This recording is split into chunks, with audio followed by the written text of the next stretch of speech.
ఒక దూరమైన పల్లె గూడెంలో మట్టి గోడలతో కూలిపోయేంత పాడైపోయిన చిన్న ఇంట్లో ఒక పక్షులు పట్టే మనిషి ఉండేవాడు. అతని పేరు బిర్జు. కాని ఎవరూ అతన్ని పేరుతో పిలవరు. అందరికీ అతను చిరుత పెట్టలవాడు గానే తెలిసినవాడు. దరిద్రం, దురదృష్టం, కష్టాలు అతని జీవితానికి వదలని నీడలా మారిపోయాయి. ప్రతి ఉదయం సూర్యుడు పుడకముందే అతను మేల్కొనేవాడు. భార్య మాయా ఆలోచనలో కూరుకుపోయి ఉండేది. పిల్లలు ఆకలితో ఏడుస్తుండేవారు. కాని బిర్జు తన పాత చిందిన వల, పిట్టల్ని పట్టే గడ్డల బల్లెం తీసుకుని అడవిలోకి బయలుదేరేవాడు. రోజంతా చెట్టు క్రింద కూర్చుని పిట్టల కోసం ఎదురుచూసేవాడు. సాయంత్రానికి 2-4 పిట్టలు వలలో చిక్కితే వాటిని అమ్మి కాస్త ఆహారం తెచ్చేవాడు. కాని చాలా రోజులు వల ఖాళీగానే తిరిగి వచ్చేవాడు. అప్పుడు ఇంట్లో ఆకలి కేకలు మాత్రమే ఉండేవి. మాయా కన్నీళ్లు ఆపుకునే ప్రయత్నం చేసేది. ఇద్దరూ దేవుణ్ణి దూషించేవారు. కాని మరుసటి రోజు మళ్లీ కష్టపడి బయలుదేరేవారు. ఒకరోజు బిర్జు మామూలుగానే వల వేసి కూర్చున్నాడు. సాయంత్రం అయ్యేసరికి ఒక పిట్ట కూడా చిక్కలేదు. అతని మనసు విసిగిపోయింది. ఇంట్లో పిల్లలేంటి తినాలి అని ఆలోచిస్తూ వల సర్దుకుంటుండగా ఒక్కసారిగా ఫడఫడ అనే శబ్దం వినిపించింది. తిరిగి చూస్తే వల్లో ఒక విచిత్రమైన అందమైన తోట చిక్కి ఉంది. పచ్చని రెక్కల మీద సూర్యాస్తమయ కిరణాలు మాణిక్యాల్లా మెరుస్తున్నాయి. దాని ముక్కు ఎరుపు రక్తమాణిక్యంలా, కళ్లల్లో దివ్యమైన కాంతి. బిర్జు ఆశ్చర్యపోయాడు. ఇది అమ్మితే నా దరిద్రం పోతుంది. అతను జాగ్రత్తగా తోటను తీసి చిన్న పింజరంలో పెట్టి పట్టణానికి పరుగెత్తాడు. కాని ఆ రోజు పట్టణంలో సమ్మె. దుకాణాలన్నీ మూసివేశాయి. కొనేవాళ్లూ లేరు. నిరాశతో తిరిగి ఇంటికొచ్చాడు. మాయా ఎదురుచూస్తూ ఉంది. ఏమిటి? ఏదైనా తీసుకువచ్చావా?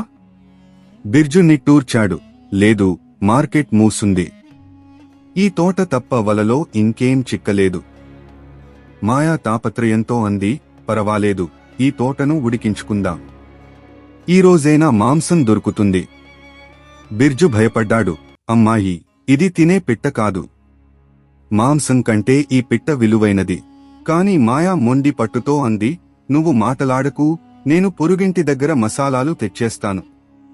అప్పుడే పింజరంలో ఉన్న తోట మానవ స్వరంలో మృదువుగా మాట్లాడింది. అమ్మా, ఈ రెక్కల పెట్టని తిన్నా నీ ఆకలి తీరదు. కాని నువ్వు అదృష్టవంతురాలు. నేను హీరామన్ తోట. నన్ను రేపు రాజు దగ్గరికి తీసుకెళ్తే నిన్ను బంగారంతో కడతాడు. మాయా అవాక్కయింది. పిట్ట మాట్లాడుతుంది. బిర్జు కూడా చిన్నప్పుడు హీరామన్ తోట గురించి వినేవాడు. అతని కళ్లల్లో ఆశ జ్వలించింది. ఆ రాత్రి వారు నిద్రపోలేకపోయారు. మరుసటి ఉదయం బిర్జు తన పాత బట్టల్ని ధరించి పింజరాన్ని అలంకరించి రాజు దగ్గరికి వెళ్లాడు. రాజు పిట్టను చూసి మురిసిపోయాడు. ఎంత కావాలి దీనికోసం అని అడగగానే పిట్ట మాట్లాడింది. మహారాజా, నేను స్వర్గరాజు ఇంద్రుడి తోట. దురదృష్టవశాత్తు ఈ పేదవాడి వల్లో చిక్కాను.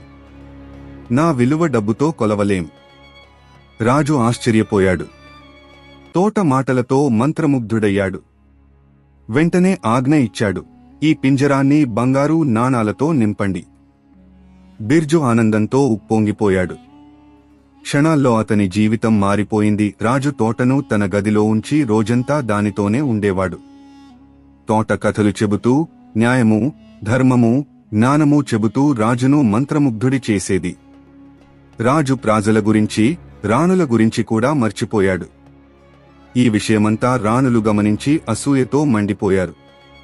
ఈ తోట ఏ మాయ చేశాడు అని రాత్రింబగళ్లు కుట్రలు పన్నారు.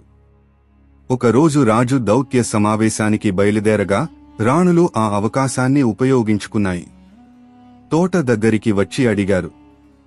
మేమందరం అందంగా ఉన్నాం. కాని మా మధ్య అందగత్తె ఎవరో చెప్పు. హీరామన్ వారి ఉద్దేశం అర్థం చేసుకున్నాడు. అన్నాడు. మీ అందాన్ని సరిగా చూడాలంటే నన్ను పింజరంలో నుంచి బయటకు వదలాలి. రాణులు అలా చేశాయి. పిట్ట గదిలో ఎగురుతూ చూసినట్లు నటించి గోడ మీద ఉన్న చిన్న రంధ్రం గమనించింది.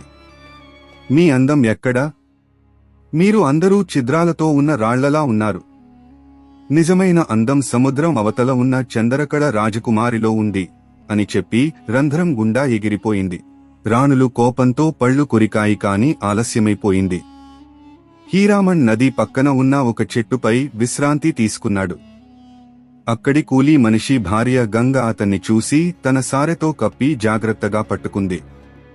పిల్లలు లేని ఆమె అతన్ని తన బిడ్డలా చూసుకుంది. ఇంతలో రాజు తిరిగి వచ్చి తోట కనిపించకపోవడంతో తిప్పలు పెట్టాడు. ఎవరూ నిజం చెప్పలేదు. రాజు గ్రామాల్లో ప్రకటన చేయించాడు. ఎవరు నా తోటని కనుక్కుని తీసుకువస్తారో వారికి నచ్చినంత బహుమతి. ఆ ప్రకటన విని గంగ భర్త తోటను అప్పగించాడు. రాజు ఆనందపడి అతనికి బహుమతులు ఇచ్చాడు.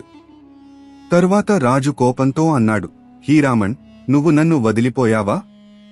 హీరామన్ వినయంగా అన్నాడు, మహారాజా, ప్రాణం కాపాడుకోవడం పిట్టల సహజ స్వభావం. రాణులు నన్ను చంపాలని చూశారు. అన్నీ విన్న రాజు రాణుణ్ణి రాజభవనం నుంచి బహిష్కరించాడు.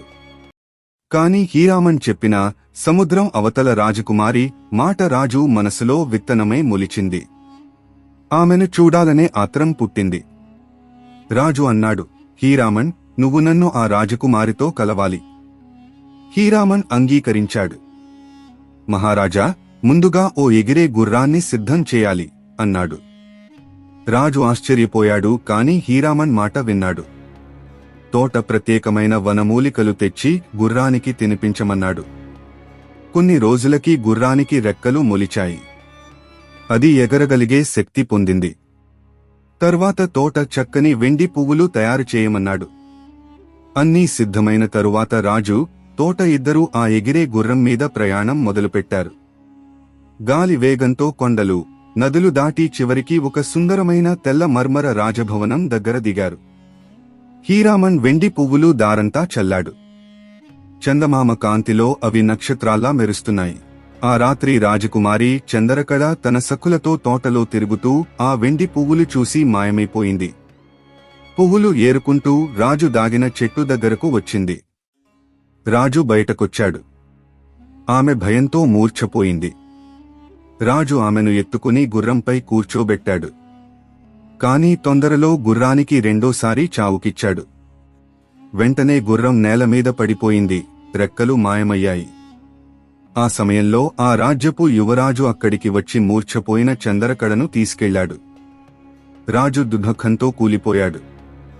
హీరామన్ ధైర్యం చెప్పాడు, భయపడకండి మహారాజా, దేవుడు మళ్లీ కలుపుతాడు.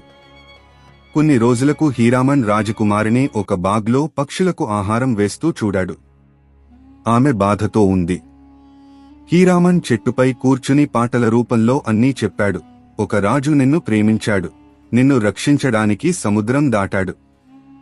చందరకళ అన్నీ విని కదిలిపోయింది. ఆమెను రాత్రి ఉత్తరదిక్కు కిటికీ దగ్గరికి రావాలని హీరామన్ చెప్పాడు. రాత్రి వచ్చింది. రాజు గుర్రంపై, హీరామన్ భుజంపై.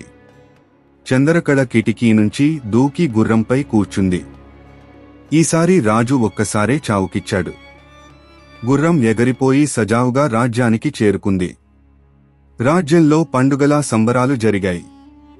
కొన్ని రోజుల తరువాత రాజు, చందరకళల వివాహం ఘనంగా జరిగింది. హీరామన్ రాజకుటుంబానికి స్నేహితుడయ్యాడు. పిల్లలతో ఆడుతూ కథలు చెబుతూ రాజభవనంలోనే ఉండిపోయాడు. ఎప్పుడూ ఎగిరిపోలేదు. నిజంగా చూస్తే వఫాదార్ పక్షి, మోసగాడైన మనుషుల కంటే 1000 రెట్లు మేలైనవాడు.